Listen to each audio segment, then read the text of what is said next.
My name is Ehi Lee, and I'll be your interviewer today. And today is the 6th of November of 2014. We're located in the Julian Samora Library at the campus of the University of Notre Dame at South Bend, Indiana. And I'll be interviewing Reyna Grande, fiction and memoir writer, author of Across Hundred Mountains, Dancing with Butterflies, and The Distance Between Us. I would like to thank you for being part of our oral history project here in the Institute of Latino Studies. And for the purposes of documentation, could you please tell us your full name, date and place of birth, and where you're living today? Yeah, my name is Reyna Grande. I was born in Iguala, Guerrero, Mexico, and I live in Los Angeles, California. Thank you again for Yeah. coming here and Thank you. doing this interview with us. To start, I would like to ask you to tell us a little bit more about your childhood, your family, and how you came to the U.S.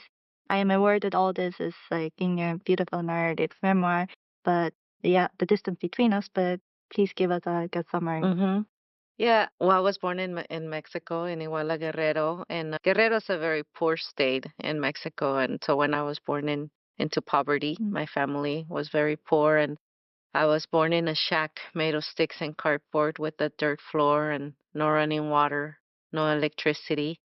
And one of my favorite stories of my birth is that when I was born, my mother asked the midwife to bury my umbilical cord in that dirt floor so that no matter where life took me, I would never forget where I had come from. And that's a very special story for me because I think in many ways it has kept me grounded, to always remember my past and where I come from. So when I was growing up in poverty in Mexico, my father, he got, tired of the poverty and he really wanted to give us something better. His dream was to build us a brick house of our own. And this is why, when I was 2 years old, he decided to come to the United States to look for work and save some money so that he could build us the house. And, at the time when my father came, Mexico was really unstable. The economy was not doing well. There had been some peso devaluations. The country was going through, the national debt crisis. And there were many people who started immigrating to the US, and that immigration wave actually lasted 40 years and it just recently ended. But my father was part of the beginning of that immigration wave in the 1970s. So he came out here to, with the dream of being able to build us a house in Mexico. And after 2 years of working as a farm worker in the Central Valley, he hadn't really saved that much money for him to be able to come home to build us the house. So he decided to send for my mother so that she could help him. So when I was 4.5, my mother came here to work with my dad, and she left me and my older brother and sister behind in Mexico. And to me, that period of my life was, I think, one of the hardest times of my life to be left behind, but by both my parents, and to, feel abandoned by them in many ways. As a child, that I really didn't understand the circumstances and why my parents had left, and I didn't know why my dad wanted a brick house. And I think as a kid, I didn't really see the poverty, the poverty we lived in, the lack of opportunities. I just wanted my family with me, my parents with me. But at that time when my parents left was really hard for me and my siblings, and we really struggled to live our daily life. But I think for me, my childhood was defined by fear because I was really afraid that my parents wouldn't come back for me, and I was afraid that they would forget me and just completely abandon me in Mexico and never return. So many years went by, and eventually, when I was almost 10 years old, my father finally returned to Mexico. And even though he did manage to build us that dream house, we never lived in it because a lot of things changed at the time, and the economy went from bad to worse, and nobody was going back to Mexico. People were leaving Mexico to come here. And my father realized that even though he had built us this house, he couldn't come back anymore because there were no jobs. And he had found a stable job in LA, and he didn't want to give up that job. So because he couldn't come back to Mexico anymore, he decided to bring us to the US. So that's how my siblings and I ended up immigrating here. I was, 9 and a half when I had to run across the border illegally. We came here as undocumented immigrants because at the time my parents didn't have legal documentation. So the only way to reunite the family was by sneaking into across the border with a smuggler. And that's how we ended up here in the US and we escaped Mexico, And I think for me, I was really sad to leave my country, but at the same time, I knew that I wouldn't get very far there. And when I came to the US, I realized that I had been given an opportunity, to be in a new place where I could start a new life, where I could finally have some dreams for the future that were possible, that I could pursue those dreams and actually make them a reality. And that's what I focused on when I got here on making my dreams come true. Mhm. On that note, then, could you tell us more about how you came to writing as a reader and as a writer?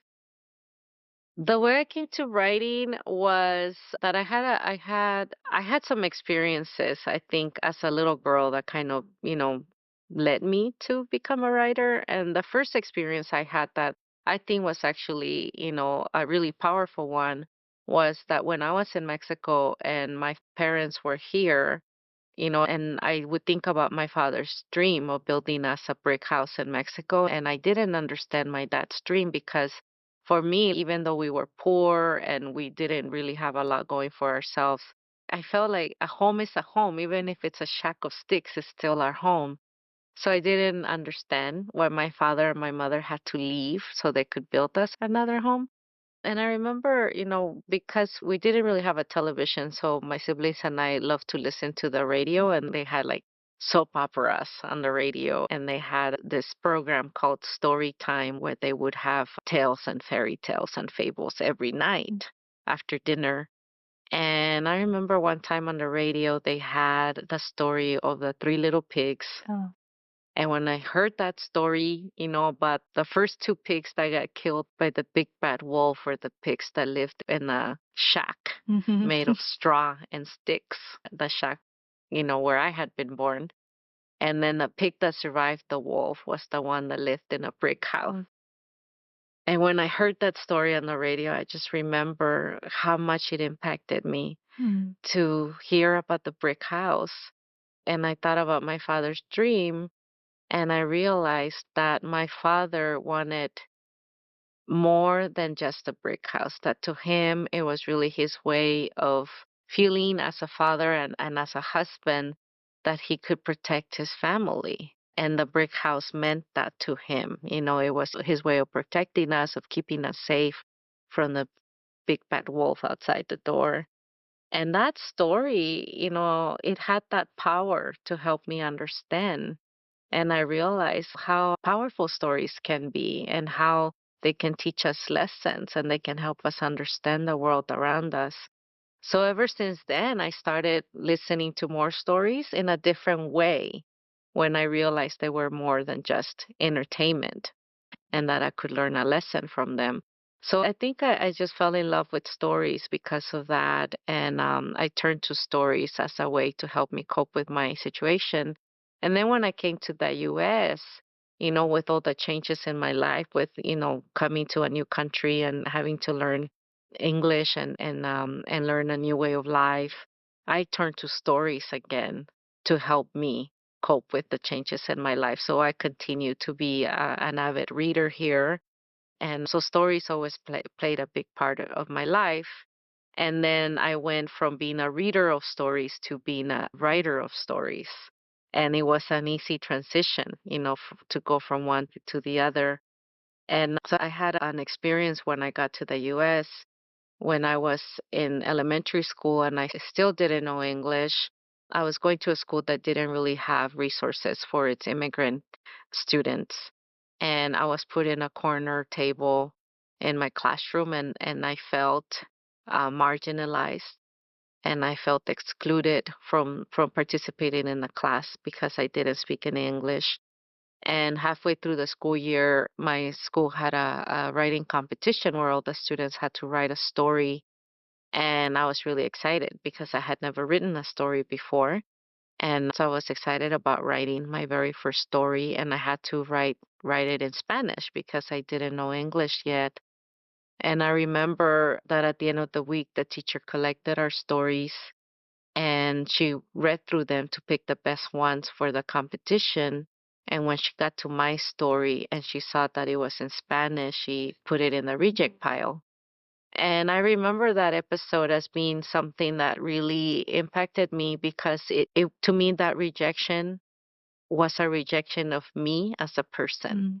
You know, I felt that my teacher was rejecting my story and she was rejecting me, and she made me feel ashamed to be an immigrant and to not speak, English, and she just made me feel so ashamed of everything that I was. And I said that I would never write again because I didn't want to be rejected Mm. in that way. So it took me a very long time to actually want to write again. And when I was 13, I was in eighth grade and I had gone, through an ESL program at my junior high, and I had learned English, and I was now in regular English classes in eighth grade. My school had another writing competition and I decided to enter, and I said, I am going to write a story in English. And if I get rejected, at least I'm getting rejected on the same terms as everyone else. And that's why I made myself write this story. And I hadn't written in 3 years. I hadn't written any stories in 3 years ever since I got rejected in fifth grade. So I made myself write a story in English, and this was my very first story in English. And I entered the competition, and then I ended up winning first place. And that was a big deal for me because I finally felt accepted, in a way I Mhm. hadn't felt before. And I felt more confident. And it just, I don't know, it made me want to keep writing. That's very And different change. yeah, and I do wonder if I hadn't won, right? Would I have kept Mm. writing? I don't know if I would have, but just winning, first place and receiving that acceptance and that validation, it gave me that confidence. So I've been writing ever since, 13 years old, and I'm 39 now, and I never stopped writing since then. Great. And then you also talk about Diana, that was like your teacher, Mhm. mentor, who was a big influence to you and introduced to you other writers like Isabel Allende, Julia Alvarez, Laura Esquivel, and Sandra Cisneros. Would you consider them as models for your own writing? Or maybe what other authors do you think influenced you for Mhm. your writing? Yeah, I think definitely Latina writers have been my biggest role models because I think that being a writer is hard enough, but being a Latino writer is even harder. But being a Latina writer is Mhm. even harder. And I really admire, Latina writers because they were the pioneers. They were the trailblazers. And I remember one time I heard Julia Alvarez speak, and during her presentation, she mentioned something that really interested me, and I started doing research about it because what she said was that she was really lucky.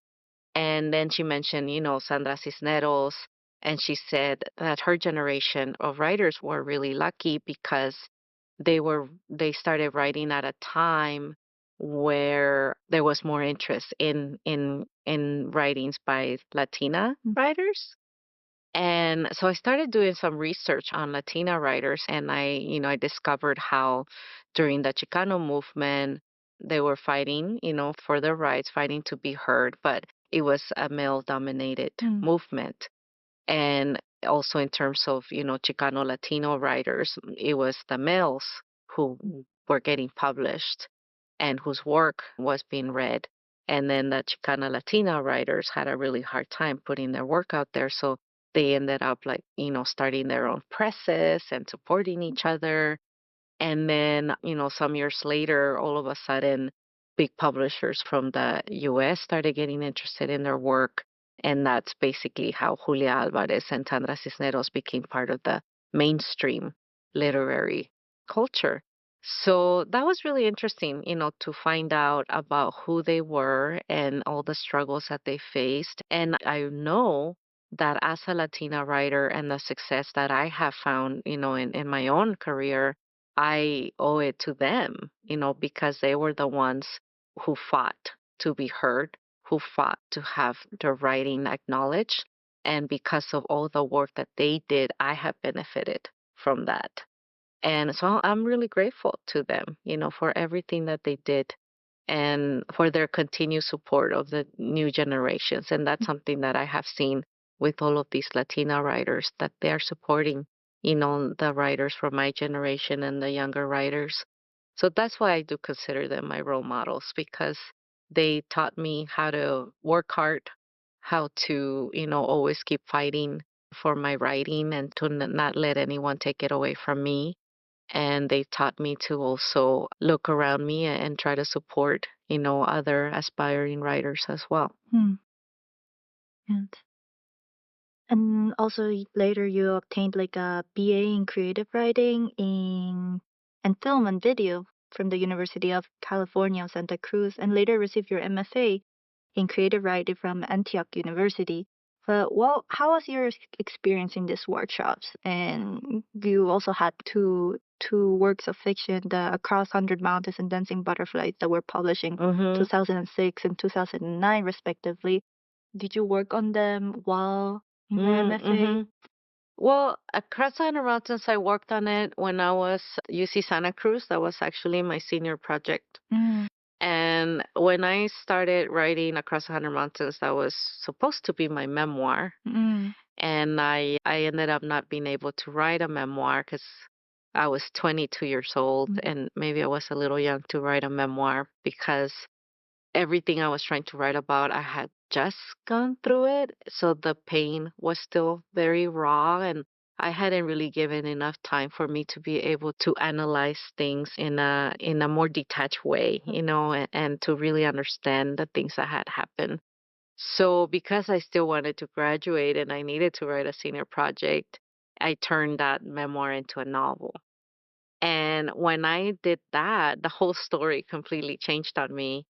It's still a little bit autobiographical, but it just went off on its own, and I ended up just following my character and seeing where she wanted to go. And I stopped forcing my story on her, and instead I just let her tell me what her story was. And I guess I sound crazy when I say that, but it's true. She took over my story. But I had a really good time writing the book. And I had some interesting experiences when I was an undergrad at UC Santa Cruz, because when I started there, the Latino population was very small on campus. And I was actually most of the time the only Latina student in the creative writing classes that I took. And I've struggled my first year in Santa Cruz because I felt that I wasn't being understood mm, by my peers and by my teachers. Whenever, it was my turn to be workshopped in class and I would submit my stories to be critiqued in class, all the time I just kept hearing the same comments, especially like from my teachers who would tell me, Reyna, your stories are so melodramatic. Where do you get those stories? You have such a wild imagination and it's all over the top and not based on reality. And I was writing stories about being hungry, living in poverty in Mexico, walking to school barefoot because we didn't have shoes to wear, and the floodings, and people dying during the floods. And I was just writing about my reality, that I had experienced in Mexico. And I was writing about the kind of poverty that you don't see in the US. And so I was writing about experiences that neither my teachers nor my peers had ever experienced. So they thought I was making it all up. And that's why, every time it was my turn to be critiqued, I just didn't like it because I knew that they weren't going to understand what I was trying to write. And I actually thought about dropping out at some point because it would get very emotionally tiring right. to try to explain, that this was a reality, that I wasn't being melodramatic. Or maybe I was a little bit. I'm Mexican. I grew up watching soap operas. So melodrama is part of who I am. But it was a reality that they couldn't understand. But I just, I kept going with the program. And then the next year, I actually had some teachers that were more understanding and who I really liked to work with. So I stayed and I was able to complete my senior project. And I did keep writing, about those experiences. But it taught me an important lesson because I realized that, not everybody's going to understand what I write. Yeah. Not everybody's going to relate to the stories that and the experiences I write about. And that's just part of life. And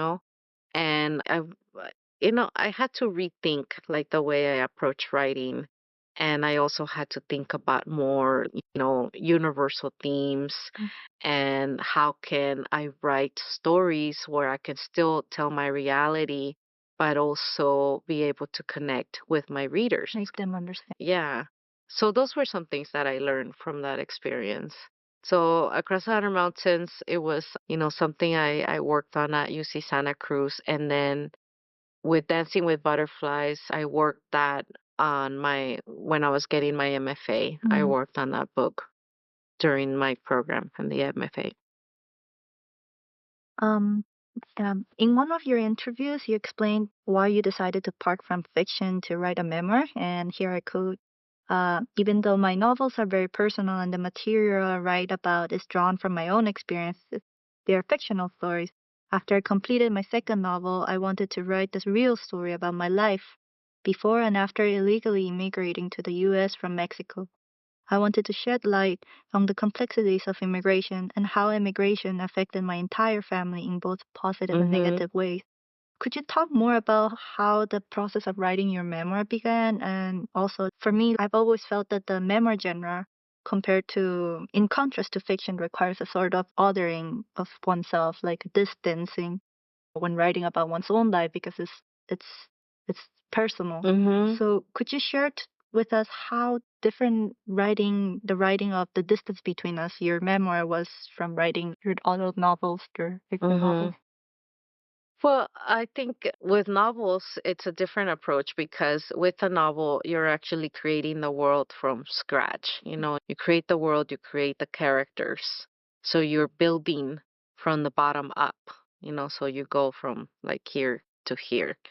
And with memoir, because you're writing about your own life, and it depends, how long the story spans, and it could span 5 years, it could span 10 years, whatever. You have a lot of material. So you look at all this material, and then your job as a memoirist is to go from here to here, Mm. where you can have a solid, structure with, narrative arc. And so you have to really shape it. And so that to me was the challenge, like sifting through my memories and figuring out what the story was.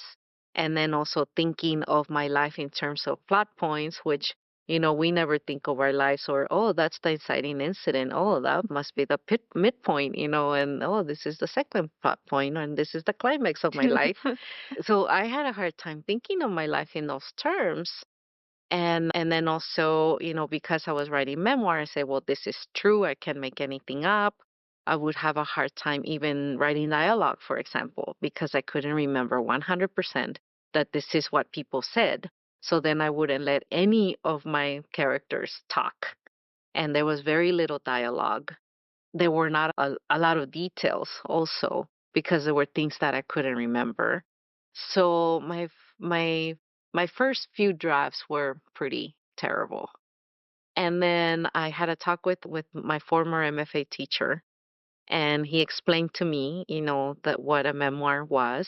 And he also told me, that yes, you are allowed to recreate things, to the best of your memory, and yes, you can let your characters talk. So he was really helpful in helping me work through my fears and the holdups that I had in writing the memoir. And after that, I was able to say, okay, well, it seems to me from reading, I read several memoirs that the difference really between writing a novel and writing a memoir was that one was a true story, but it came down to the same elements. It came down to having a narrative arc, to having dialogue, to having scenes, to having well developed characters, to having details. And so I noticed that there were a lot of similarities between, the way you approach a novel and the way Mm. you approach a memoir. So I used the tools that I had as a novelist. And that's when I was able to really get into scenes, and really write scenes in the memoir. And so that was an interesting experience of getting there. And I ended up, choosing the structure for the book Mm. because I divided it into two parts, into Right. the my life in Mexico, my life in the US, and the midpoint was the border crossing, because I always think of my life as a before and after, Mm. before I came here and after I came here. And so I thought the border crossing is the midpoint of my, at least of my coming of age. And so once I knew what the midpoint of the story was, I started to think about, well, what's the inciting incident? And I realized that, the moment that my life changed was when my mother came to the US, Mm. because for me, my status quo that I was that, I was living with my mother and my siblings, and my father was gone and he was in the US. And because he left when I was 2, I didn't have any memories of him. So he was just this absent father. And that was my status quo. That was my Mm. normal life. But the moment my life changed was when my mother left. And so that's when I started the book there. That's when Mhm. she left. So I just started to think of my life in those terms. So that kind of helped to give me more guidance of what the structure was and where to start and where to end. Right. Right. So that was an interesting process with the memoir. Yeah. Yeah. Yeah. Can I ask you to read a part of a couple of pages from The Distance Between Us, your memoir? Mhm. I have here page 53 to 54.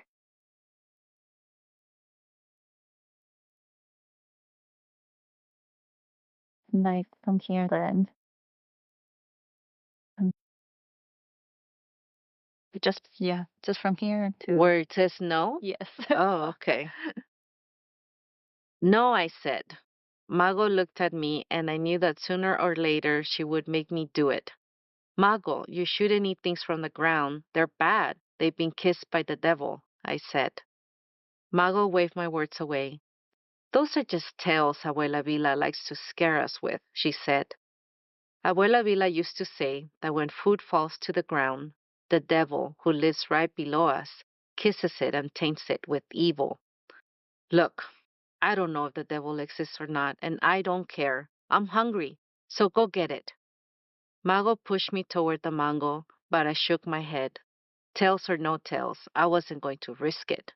But my mouth watered at the thought of sinking my teeth into the mango's crunchy flesh. The bell rang and the kids rushed back to their classrooms. Mago and Carlos waved and disappeared from sight. I stood there under the jacaranda tree, and my feet didn't want to move. I didn't want to go back to the classroom. I didn't want to go back and struggle to hold my pencil with my useless right hand. I didn't want to see El Maestro looking at me and making me feel ashamed, making me feel as if I were evil. I didn't want him to hit me again and have my classmates jeer and laugh. But if I didn't go back, I knew I wouldn't learn to read and write. How could I ever write a letter to my parents and ask them to please, please come back? As I made my way to the classroom, I noticed the mango again. It laid on its side, its flesh yellow like the feathers of a canary. It was covered with red chili powder and dirt. And what if Mago is right? I asked myself. What if the devil doesn't exist? If he doesn't exist, that means the left side is in the side of the devil, and that would mean I am not evil for being left handed. I looked around, and the courtyard was now empty. I bent down and picked up the mango, flicked the dirt off, and sank my teeth into it. The chili powder burned my tongue. The burning sensation made me feel warm all over. I stood there waiting for something to happen. I waited to see if the devil was going to burst out of the earth on his horse and drag me to hell with him. But the jacaranda waved in the breeze, looking beautiful with its bright purple flowers. From above the brick fence, I could see the colorful papel picado hanging in rows over the cobblestone street. The church bell started ringing, and I turned to look at the two towers at the top of the hill, the metal cross glistening under the bright noon sun. I returned to class, and El Maestro looked disapprovingly at me. I sat at my desk and looked at my pencil. From the corner of my eye, I saw El Maestro making his way toward me, his ruler going up and down, up and down. I reached for my pencil and clutched it tightly in my left hand. Thank you. So, one of my favorite things about your memoir is that it shifts back and forth, past and present, and how the young Reyna in the book is able to view or digest her experiences through the lens of superstition, fairy tales, and then she breaks away to find other literature. And so I was wondering, the book as a whole gave me an impression of retrospection and meditation. So, would you view the act of reading and writing as something that allowed you to digest or come in terms with your feelings, like a healing process or a sort of Mhm. reconciliation with your past and your family Mhm. or sorts? Yeah, well, I think reading and writing has played a big part in my life, and in who I am. And as I mentioned earlier, just reading stories helped me to really cope with the changes in my life and the things that were going on around me. And every time I picked up a book, it was really my way of learning more about myself as well and my experiences and seeing how other people live their lives and what they learn from them. So that was what reading books did for me. And, even books that were not about my culture or that didn't really speak to my immigrant experience, like try to find similarities. And I remember when I was a teenager, I used to love the stories of V.C. Andrews Mm. because she wrote about some really harsh realities that I could identify with. And it was, like when I read Flowers in the Attic, and it's a story of four children whose mother takes them back to her childhood home, and the kids get locked up in the attic, and the evil grandmother watches over them. And I recognize that evil grandmother as, oh, they have an evil grandmother just like I did, and the way they were mistreated by the grandmother and by the mother who was very indifferent, like I could relate to that too. And reading those books, even though they were about white American kids, it actually helped me to understand American culture in a way and make it less alien to me. Mm. And that's why I love reading V.C. Andrews, because she did write about things I could relate to.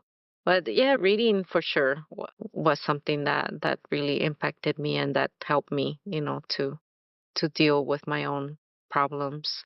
And writing has always also done the same, because for me, like when I started to write, it was my way of trying to understand the things that were happening to me. And I wrote a lot about Mexico.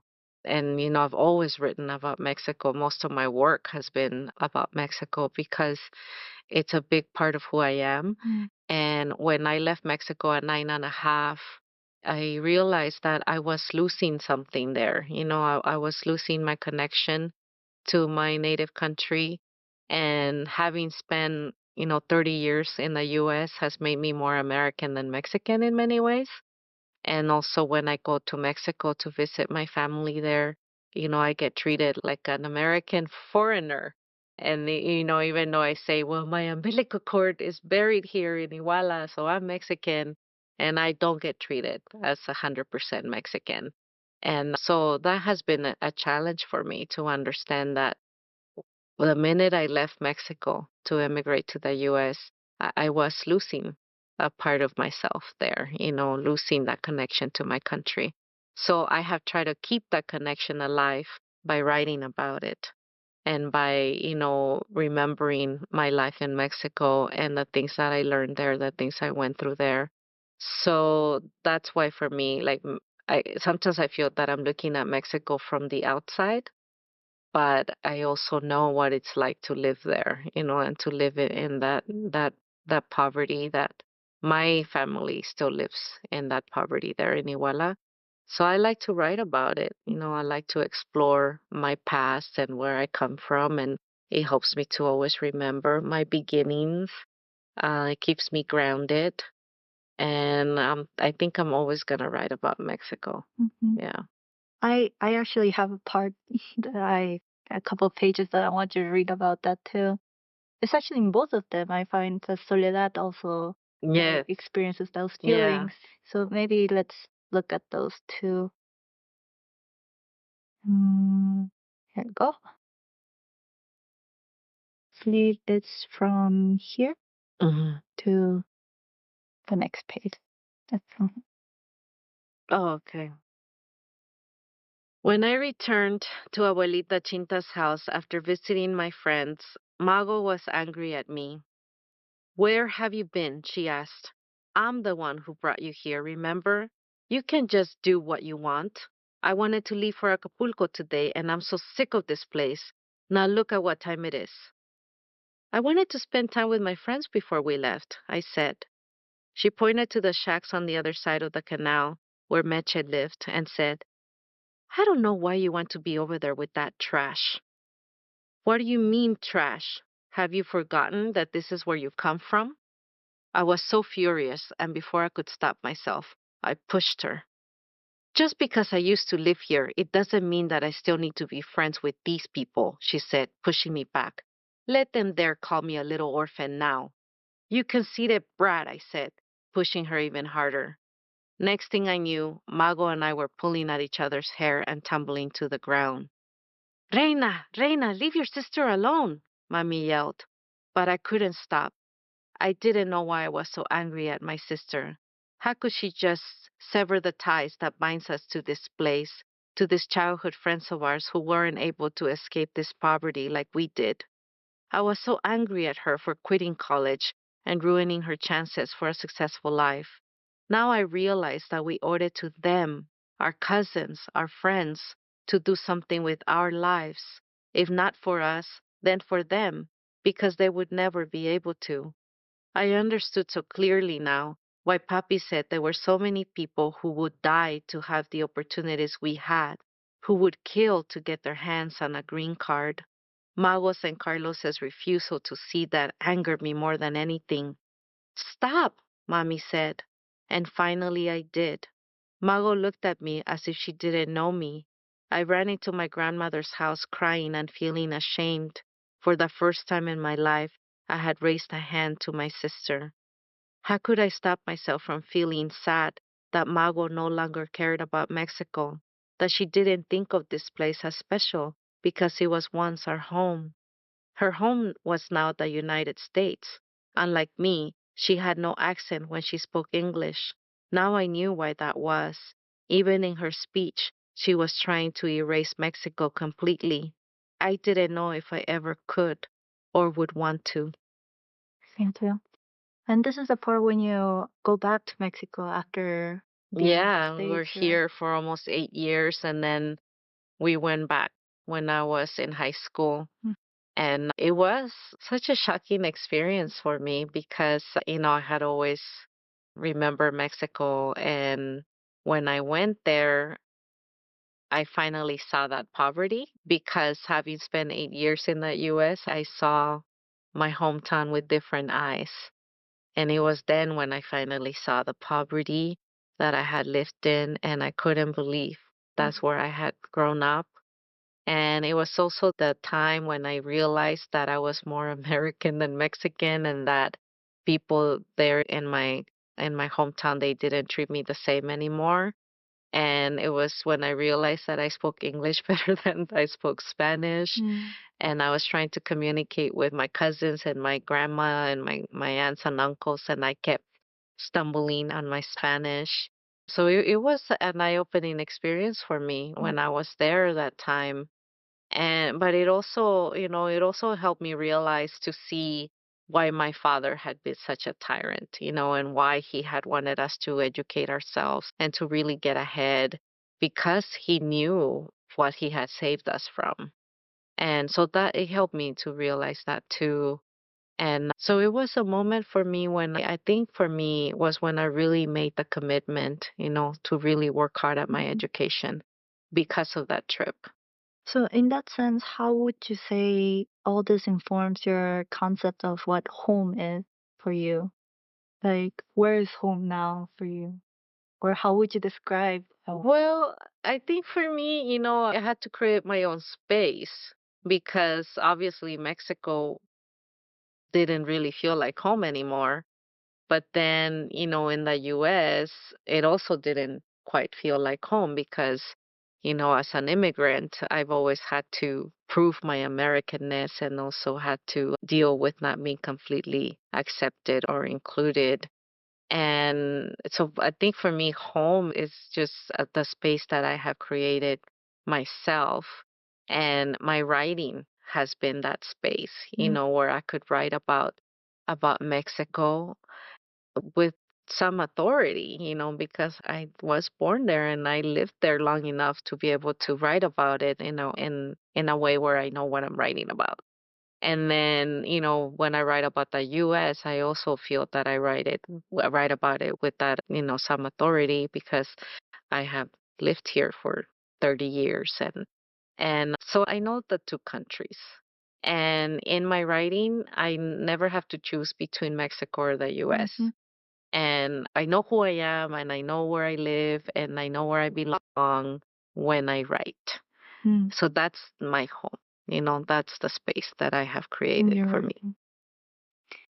Here's a more technical question about the Dancing with Butterflies Mhm. novel.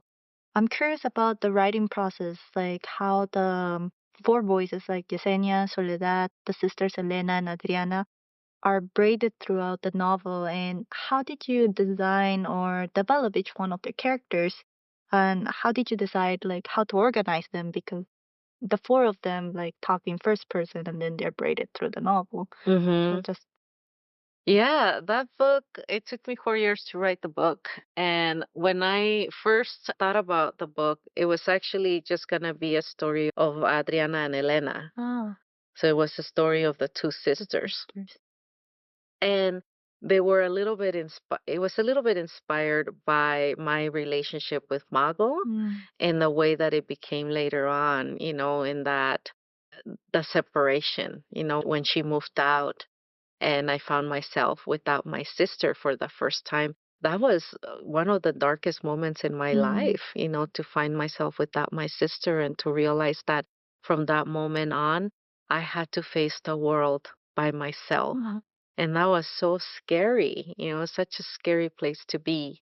And so I wanted to write a story of two sisters who also went through that separation and the hurt that came from that. And, like the way Adriana felt so hurt by her sister leaving her in a really terrible situation. And so I wanted to explore, Mm. a relationship between sisters. And I wanted to write about folklorico because I had just discovered folklorico in college and I thought it was such a beautiful part of the Mexican culture, but it's seldom written about. And I like writing about Mhm. things that are seldom written about. Mhm. And so I decided that's what the story was going to be, a story of two sisters set in the world of folklorico. And as I started to write the book, eventually I started to hear the voice of Yesenia, the director of the group, and it was because I was interviewing directors, No. to do my research. And I just fell in love with the way they saw the world and the way they talked about, their groups. And so I said, I should have, a director as the character. And I wanted to explore that issue of self-image and what happens when you get older and you cannot do what you love. And, so that loss of your, that passion that you have. Mm. And I wanted to explore that. What happens when you lose it? And then I was interviewing also other folklorico dancers, and I ended up interviewing the guy who makes the costumes. And then I fell in love with him. And, this is a man who is so talented, incredibly talented. and he's undocumented. So he was telling me about, his challenges of wanting to have his own business and not being able to, and all the limitations that he's encountered because of his undocumented status. So then I created Soledad based on this man that I met. And that's how all these characters came to be. And then Stephanie, Soledad's sister, then also wanted to tell her story. Mm-hmm. And at that point, I was already juggling four different points of view. So then I said, no, I cannot tell your story too. And so I try to incorporate her story into Soledad's story as well. But that's how I ended up with four different characters.